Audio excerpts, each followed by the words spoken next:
Bon. Philosophique, non. Hein. On va rester simple.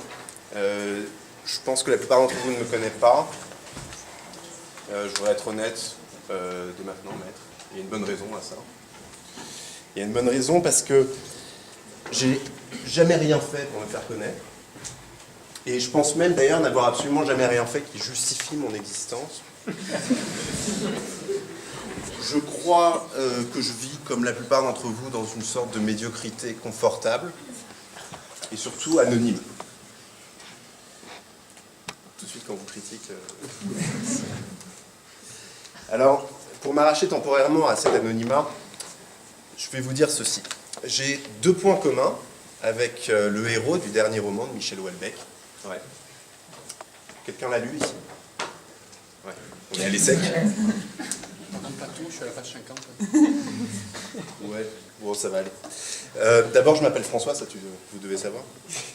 Et ensuite, je vais régulièrement sur des sites pornographiques pour vérifier que mes fantasmes correspondent à ceux de la majeure partie de la gente masculine. Il se trouve que, je crois d'ailleurs que c'est Schumann qui disait, si vous voulez connaître le vrai point commun entre Matthias Schichportich et ses voisins, allez sur YouPorn. Je pense qu'il a dû rajouter derrière qui veulent un œuf, veulent un bœuf, on n'en est pas certain. Bref, je dois aussi vous dire que jusqu'à l'été dernier, j'étais avec une fille absolument magnifique, brillante. Un beau jour, elle m'a expliqué qu'elle voulait me quitter. C'est pas étonnant. Et je lui ai dit, chérie, 2 ans d'amour quand même. Elle m'a dit, ouais, 2 ans de servitude volontaire. Bon. Je lui ai demandé si elle n'avait pas subi une liposuction cérébrale. Elle m'a baffé. Alors après quelques heures, seul dans la rue, j'ai eu une épiphanie. En fait, je me suis dit, être en couple, eh bien, c'est en effet une servitude volontaire. Et c'est même servir une ingrate. Et du coup, je vais vivre en célibataire. Pendant un moment. Je me suis fixé cette règle de vie-là. Évidemment, très vite, j'ai commencé à vérifier que mes fantasmes étaient normaux tous les jours.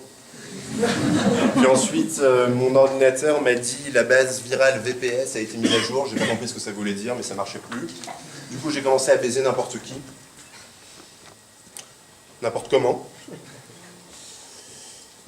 Puis j'ai commencé à employer des mots comme poutre, poutrer, poutrage. C'est pas très joli. Et donc, je me suis dit que l'échec était évident, que je décidais plus de rien moi-même, et que, comme dit Bardamu, c'est mon gros machin qui décidait pour moi. Alors j'ai pris rendez-vous avec mon ami Jean, ici présent, et je lui ai dit, Jean, écoute, j'en peux plus, là, je suis épuisé, je suis au bout du rouleau, si tu veux, j'ai un peu autant de volonté que de torchon trempé.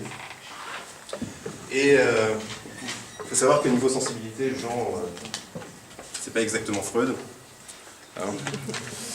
Il est pas... Disons que ses collègues diraient Jean, c'est une plume. Hein. Bref. Alors il m'a répondu, mais non, du con, fais ce que tu veux, continue, réfléchis pas, kiffe, vas-y, te fixe pas de loi, continue comme ça. Et après, il a commencé à me raconter comment il s'était fait oindre la veille par une fille qu'il avait levée dans un bar. J'ai arrêté d'écouter, j'ai regardé au-dessus de son épaule, je me suis rendu compte qu'il s'était mis à pleuvoir. Et puis je l'ai quitté en lui disant d'arrêter d'essayer de m'aiguiller vers ces conneries.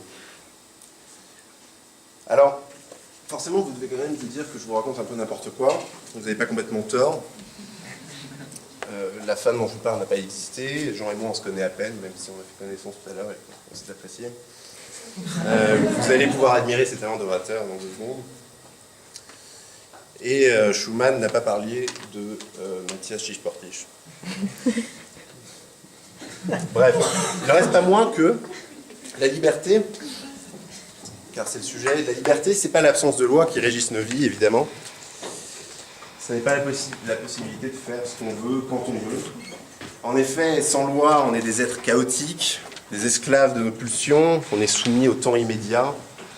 Sans loi, on est des êtres... Sans loi, en fait, on est un peu comme des girouettes tourmentées par le vent. je dirais même le vent diurne et nocturne. Ça passe.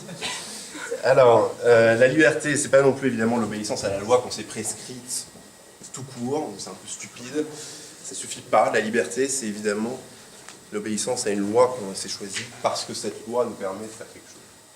Alors la liberté, je dirais que c'est avant tout un rapport qu'on entretient avec soi-même. Et j'ai parlé de médiocrité au début, et il ne fait aucun doute que quand on est jeune, même à l'ESSEC, on est un amas de pulsions désordonnées, on est des êtres un peu asymétriques.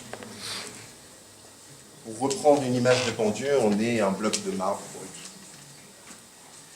Et ayant un rapport distancié et critique avec soi-même, c'est ce rapport dont je vous parle, on peut regarder ce bloc de marbre et se demander ce qu'on va en faire. Un financier, peut-être, mieux un avocat. Et je dis ça pour vous.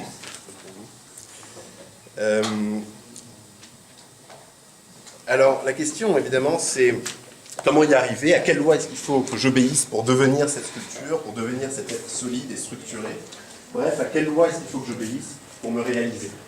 Alors, être libre, c'est choisir qui on veut devenir et identifier les règles de vie qui le permettent et qui nous obligent à y arriver.